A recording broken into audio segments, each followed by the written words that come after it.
You're holding a newborn baby.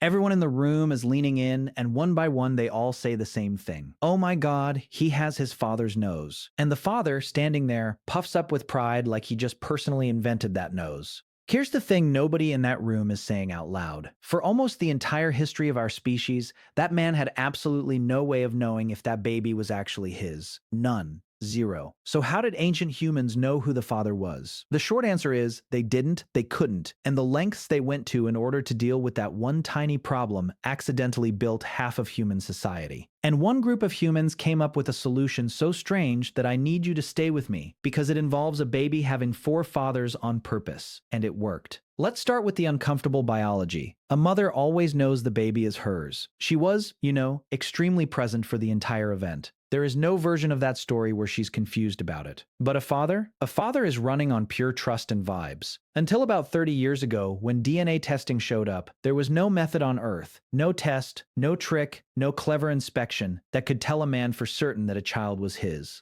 Think about that. For 200,000 years of Homo sapiens, fatherhood was less a fact and more a strongly held opinion.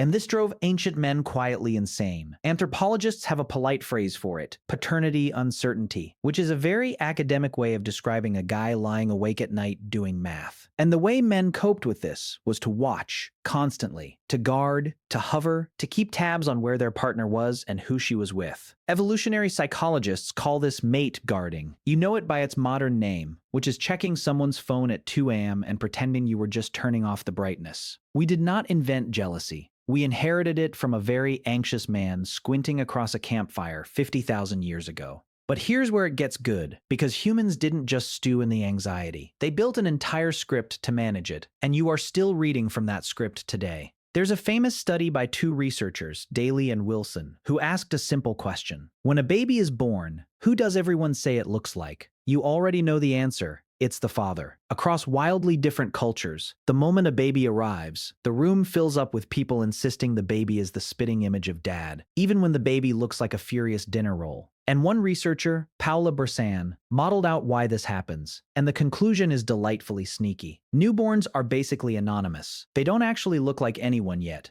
But the mother and everyone on her side has a powerful interest in reassuring the father, so out come the comments. He has your eyes. That's your chin. It's not lying exactly. It's a several thousand-year-old PR campaign, and you have personally participated in it at every baby shower you've ever attended. That's clever, but it's not the strangest solution humans came up with. Not even close. Deep in the Amazon, anthropologist Stephen Beckerman spent years studying the Beri people of Venezuela, and he documented something that breaks the brain of anyone raised on the idea that a baby has exactly one father. The Beri, and a bunch of other unrelated South American groups, separated by thousands of miles and centuries of no contact, share a belief called partible paternity. The idea is that a baby isn't made in one moment by one man. A baby is built up over the whole pregnancy, and every man who sleeps with the mother during that time contributes to making the child. So a baby can have a primary father, the mother's husband, and then one or two secondary fathers. And this isn't a scandal. It's the system. The secondary fathers acknowledge the child, they bring fish and game, they help keep that kid alive. Now you would assume this is just chaos dressed up as tradition. Every instinct says a child with a confused tangle of fathers should do worse. But here's the part that genuinely surprised me. Beckerman studied hundreds of Beri children, and the kids with a primary father plus one secondary father survived at much higher rates than kids with only one father. In his data, around 80% of children with two acknowledged fathers made it to age 15, compared to roughly 64% of children with just one.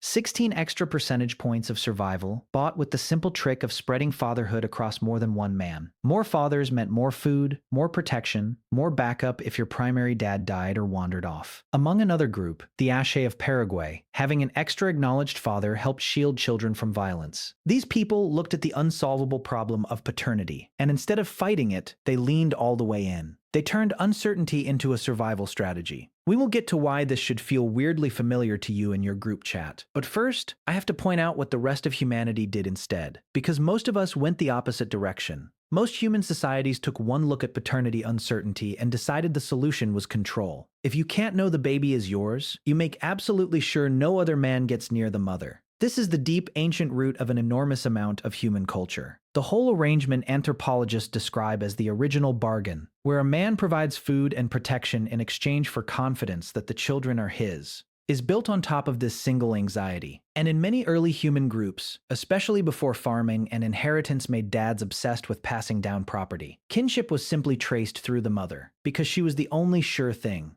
You always knew who your mother was. Your father was a rumor with a spear. And this is where you have to look in the mirror, because none of this went away. You live in a world with paternity tests that work in 2 weeks from a cheek swab, with 23andMe kits under the Christmas tree, with daytime television entire empires built on the single sentence, "You are not the father." We finally, after 200,000 years, solved the oldest question in the species. And yet the instincts are all still running. The jealousy, the mate guarding, the deep need to hear that the baby looks like dad. The quiet relief on a man's face when someone says it does. We carry the anxiety of an animal that could never be sure inside bodies that now have access to a definitive answer for $90. That's the embarrassing, beautiful punchline. The technology changed overnight. The feelings did not get the memo. And just to be fair to the science here, this video discusses anthropological and archaeological research for educational purposes, and modern hunter-gatherer observations are used as comparative models to understand ancient human behavior, not as definitive proof of how all ancient humans lived across different time periods and geographies. Different groups did wildly different things. That's kind of the whole point. So back to that delivery room, with everyone leaning over the baby insisting it has its father's nose. Now you know what that moment really is. It's not small talk, it's the last surviving ritual of a 200,000-year-old problem. A little ceremony of reassurance we perform without even knowing why, for a man who in any other century would have had no way on earth to be sure. We finally built the machine that can answer the question. And most of us still don't use it, because somewhere deep down we'd rather just hear someone say he has your eyes. Ancient humans never got certainty. They got each other instead. And honestly, looking at us,